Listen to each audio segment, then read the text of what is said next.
yeah, so going back to that day when, because the genesis of this, I guess maybe not the genesis, but you know, the first sort of big meeting where folks, you know, heads come together and we started game planning on how we were going to move this forward, did happen in Corbin there at the Wrigley. I mean, obviously, it was clear to me whenever the meeting was over, based on your comments, that this was something that clearly you felt like was going to have a lot of potential, a lot of promise.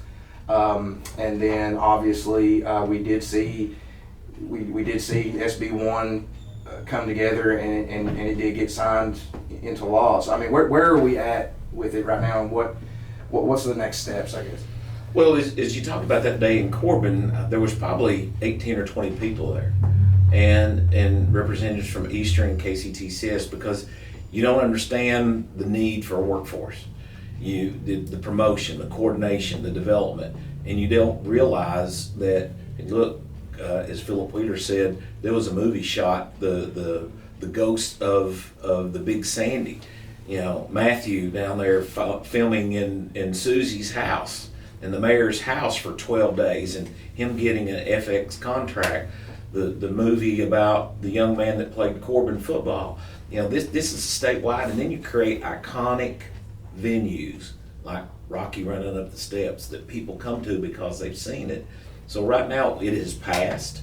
A board's going to be developed to put all this coordination, because we have some of the best incentives to bring the film industry here. Plus, due to the unfortunate circumstances in California, they can't do a lot right now about filming, so they're moving out of California.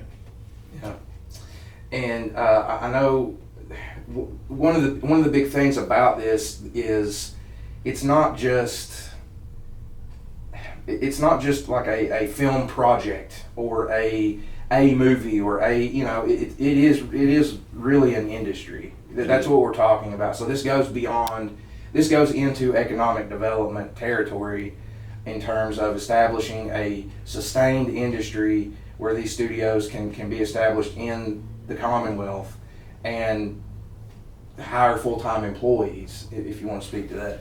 Asbury, Eastern, UK, Campbellsville, that's why a lot of KCTCS, you know, there's people other than the actors you see there, people who have to do the wiring, the sound, the lighting, the technological portion of the filming.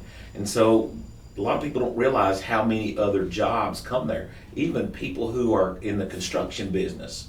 So there's going to be already on the board, I'd say close to $100 million worth of building projects scheduled in the state of Kentucky to develop the network. And then that's just private. Then that much, there's a lot more money going into educational components so people can have career tracks other than being a movie star.